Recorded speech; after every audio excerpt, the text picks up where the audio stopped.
What's going on, motivators? We got to talk about the White House. Breaking news, White House is on lockdown. Shots fired around the areas. Let's get into this. The press pool says they heard gunshots fired near the White House, and reporters there are currently on lockdown. One correspondent says they heard multiple shots and Secret Service telling them to get down. ABC is reporting that the White House North Lawn has been cleared by Secret Service. We are currently monitoring the situation. We'll let you know when we get more information. Kevin, I want to take it back to you, D.C. resident here. Yep. It feels like these things just keep happening. Yeah, and especially when you consider how close to a major thoroughfare the White House is. If you go down 17th, which is just on the other side of the Eisenhower Executive Office building, there's tons of traffic over there. You could easily hear gunshots, and it's also accessible. You can walk up and down the promenade right along Pennsylvania, and so, unless it's blocked off, sometimes they block it off. But things like this do happen. The electromagnetic locks engage immediately, and when they say you are locked in that building. You can pull, push, you cannot get out.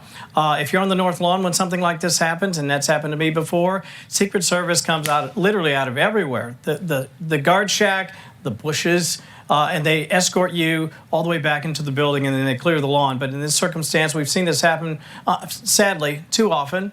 Hopefully it's nothing, but obviously they're watching it very carefully, and as we get more, we'll pass that along. Alicia, these reporters, obviously a lot of presence there today due to this Iran potential peace deal. So a lot of activity, a lot of interest, of course, in what's going on in D.C. and in the White House. What do you make of the press? Again, we just had the White House Correspondents' Dinner. I mean, this feels, to Kevin's point, maybe this is not unheard of, but it feels like this is a disturbing pattern if this is indeed something horrific. I mean, we don't know yet. Hopefully it's nothing. But the point being is that probably they should cordon that area a little bit wider. Like around the White House, we shouldn't even have any gunshots. Like, what is going on? And she is right. With the idea of Trump being multiple assassination attempts, and just recently with the Correspondents' Dinner, like everything is on higher alert. Why so close to the White House? I don't get those things. About 3 weeks ago, they had to apprehend this one guy because he was next to the fence area, the gates.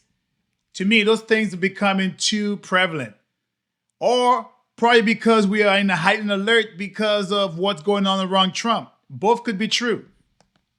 Probably a lot of the correspondents who were on lockdown were also on lockdown inside the ballroom the night of the White House Correspondents' Dinner. So they're dealing with this yet again. Secret Service, thank goodness, on it. But once again, here we are once again, and that's the problem. Again, like you mentioned, we don't know if this is a shooting that happened outside the White House that has nothing to do with the White House. The proximity makes it very concerning and makes us all wonder, why are we talking about this again? Why is this happening again? Why this president possibly again dealing with these fears of gunshots revolving around this administration is not right, and it hurts like to see this happening. Are you seeing something? Yeah, I just wanted to point out, and I love what you had to say there. The pictures you're looking at right there on your screen, that is set. I mean, she made a point. It's over and over and over again. At some point, you have to say enough is enough. Even though it's not on the premise or next to it. Those same people who are in the press pool during the Correspondents' Dinner, they got to go through this stuff, PTSD all over again. I mean, it's going to take a while for that stuff to shake. If it keeps happening, eventually it might dull down. But back-to-back events of hearing those things, your mindset changes after a while. 17th that we just mentioned on the other side of the Eisenhower Executive Office building. You're going to see, if you look to the right, you see the dark colored vehicles there.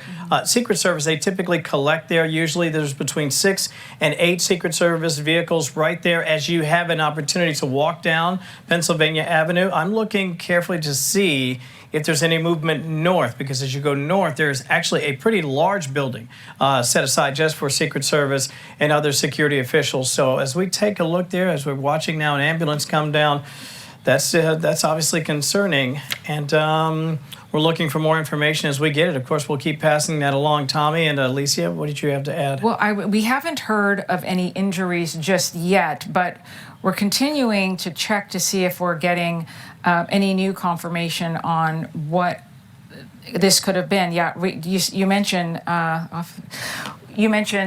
the ambulance there. That's the part that makes us all start to wonder, right? Yeah. Again, is something else going on?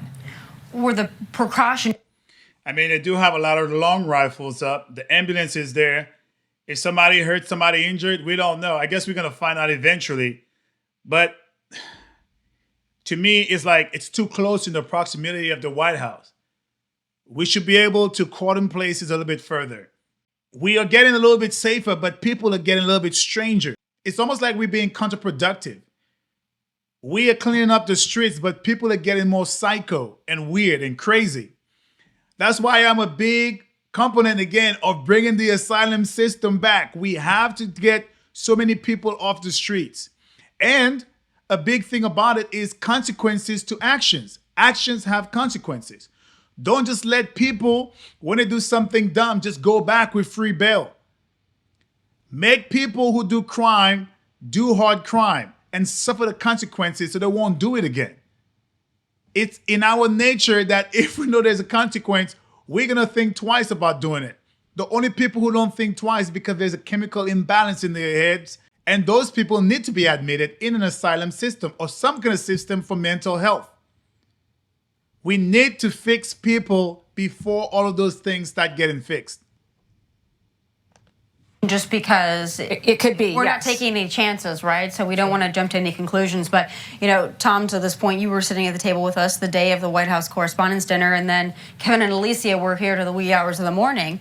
We don't know what this is, but the Secret Service, law enforcement, they have to take every precaution if they hear anything that sounds like gunshots this close to the White House in D.C. I mean, I would expect this posture. Yes, and after the White House Correspondents' Dinner, there was about a week of people on, all sorts of networks saying, "How did this happen?" And they were kind of after the Secret Service. They were saying, "Oh, they should have been more on this." The thing is, this is complicated stuff. The president, the president could be a shut-in. He could stay in the basement. He could stay locked down. But he's out there. He's out not only meeting world leaders. He's going to dinners. He wanted to go to the White House Correspondents' Dinner. So the White House wants to be active. They want to be out there in the world, and they have to make it as safe as possible. So in that case, I thought, under the current situation, I've been down there. I was only down at that White House Correspondents' Dinner one time. It's multi-level. You can't lock down the whole building. Yeah. They did enclose the area where the president was, and they had that under control. That's why they did catch the guy. So at the time, I thought people were giving them a little bit of a hard time. The organizers of the event, the Secret Service. There's only so much you can do. Right, Kevin? Yeah, I was just looking if we can get that shot back. It may have been a...